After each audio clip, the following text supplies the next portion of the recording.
Season 3 is already here, and I think every single start of the KVK, most important thing to take care of and understand is policies, right?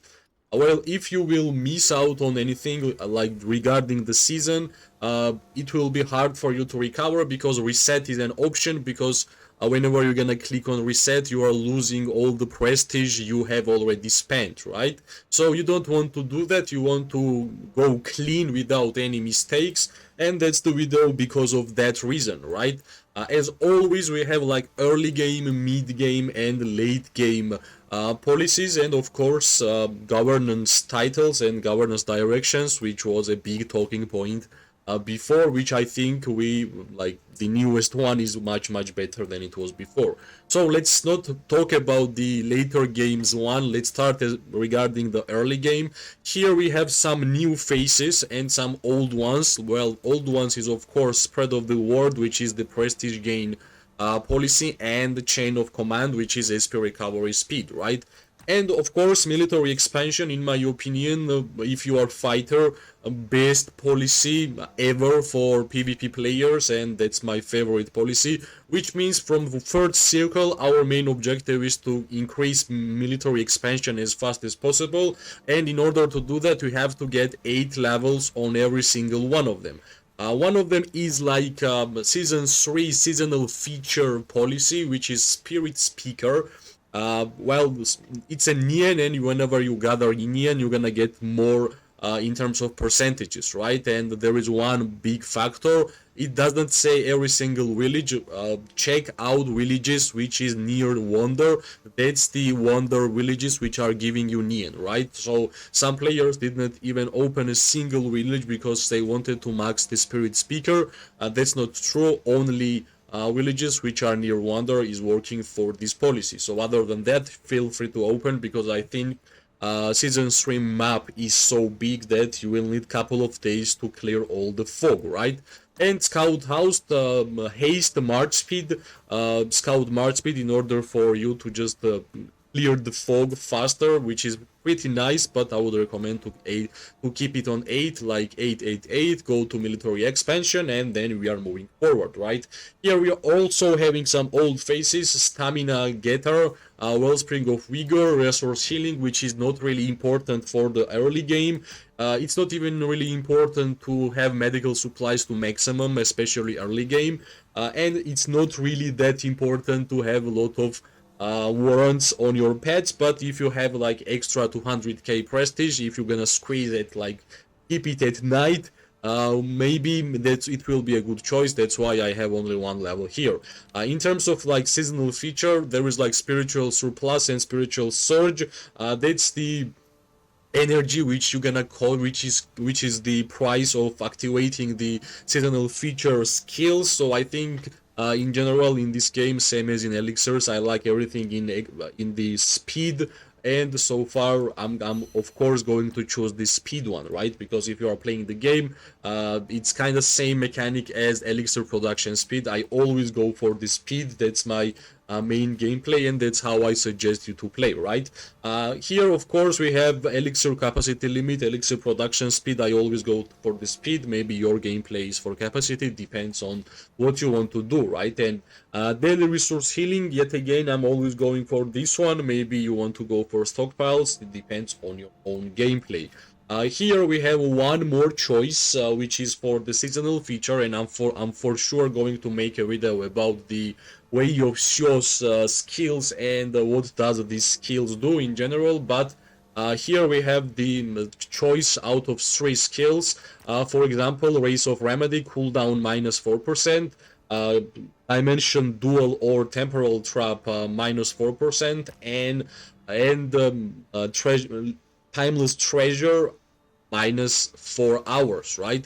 In my opinion, in general, Race of Remedy will be the most used skill from the seasonal feature, and having the cooldown for the -4% is nice. I would not go for the Dimensional Duel or Temporal Trap, especially during the beginning, right? Maybe during the fights it will be nice, but not not in general, right? And at the end, Plutos of the Celerity, I think in the end game, if you have high amount of merits, you might want to have Timeless Treasury way more. It's like merit store in a bit like 2x better, right? But I would say in the early game, having Race of Remedy, a lower cooldown will be great. It's more of a PvP talent, in my opinion, for the season. And we should not really forget that it depends what you're gonna do in the whole season. If you're gonna fight generally, then I would go for the Race of Remedy. If your season is like you are not sure that there will be like a lot of fights, you might even want to go for Pluto's Celerity, right? And yeah, more we are already kind of in the mid game, in my opinion. Resource healing, it's actually great that we have 2 resource healing skills, these policies, which I think is a great way to reduce like resources for the healing, which is really important, especially for the free-to-play players. And I think for every kind of player which is playing Call of Dragons, it's really important to reduce the healing, because I think in general policies are done to increase like capacity of your heroes and hero pairs, and for the hospital, right? That's generally the best like way to express, to increase things. Whenever I hear policies, I hear the hospital increase, right? So here I'm really glad that we have 2 policies which gonna decrease the resource cost 15% here, and on the max level we are having, so in total 25% of resources cost will be reduced, which is actually really good, right? Light of the Beacon, Rally Army damage, Captain of the Guard, Garrison Legion damage. This is the policies which I would not really max out as a free-to-play player. If you are tier 5 and in your alliance doing rallies or garrison is your main job, of course you would want to max out as fast as possible. If not, well, it's not a mandatory to have 50 levels on these 2 soon. Maybe in the later, of course, right? Here, one more big step, which is governance directions, healthcare benevolence. It's a 50 million hospital capacity, daily elixir production 50k, resource healing cost minus 5%, and prestige gained plus 10%. Shaman had care, healthcare reprieve, 25 million is like capacity for the hospital, 1 million is resource healing, 20k is daily elixir production, minus 10% resource healing cost, and elixir capacity limit 100%.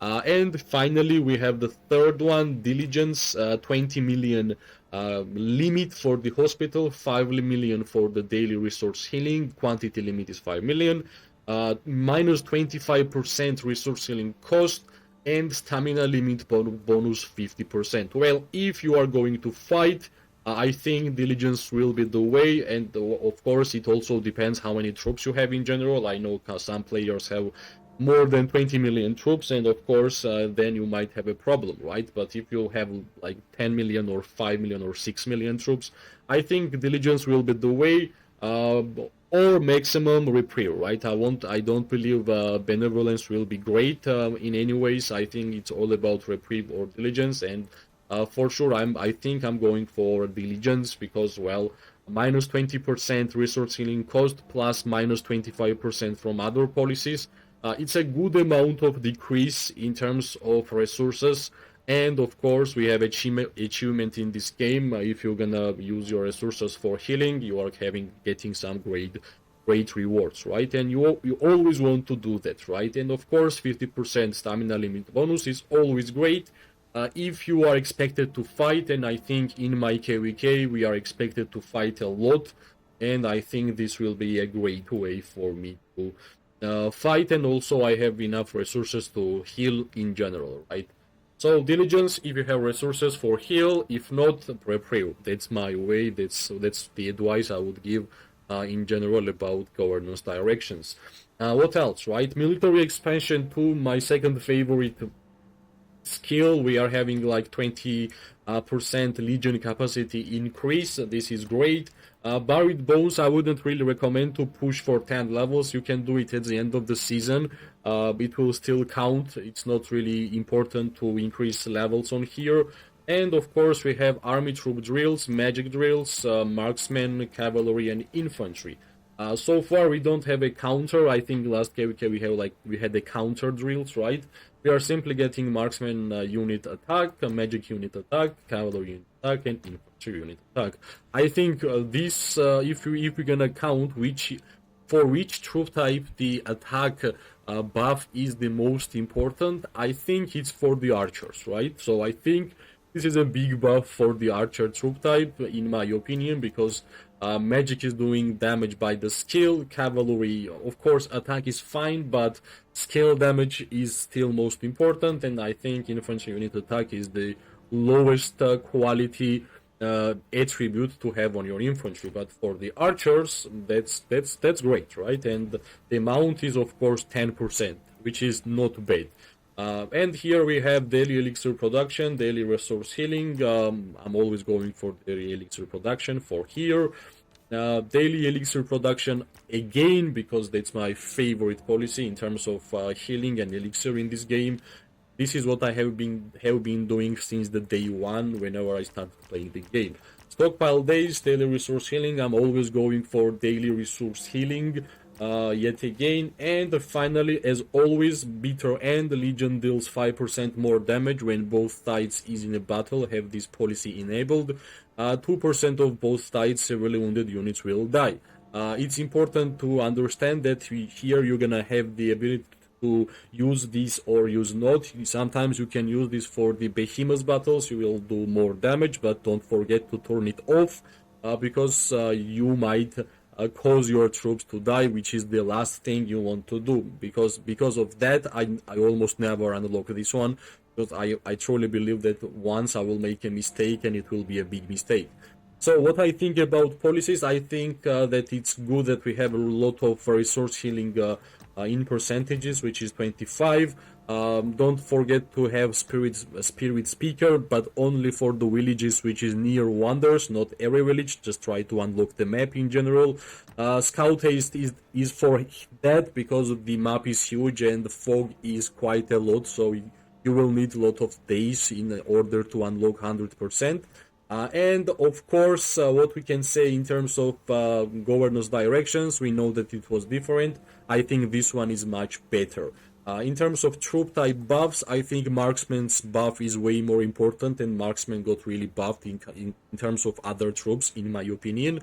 And well, other than that, we don't have any other like really amazing surprise in terms of policies. Right here, when we're gonna make a video regarding the seasonal feature of the season 3, it will be more understandable. But I will just share my choice. I like Race of Remedy, especially during the beginning. And at the end game, at the end of the KVK, then I would like to have Timeless Treasury. That's the way I will play, and I will explain my decision and what I think about these skills and in general about the seasonal feature of the Season 3 in the future video which I'm going to make, right? I hope it was understandable. This is how I'm going to progress through the tree of the policy of the season 3. If it was helpful, as always, press like, subscribe, share. It always gives me more and more motivation to make more content for this game. I really like the sounds of the season 3 and a lot of things, but hopefully we are getting more and more good stuff, right? I wish everybody amazing day, morning and night, wherever you are. We are going to see each other really soon.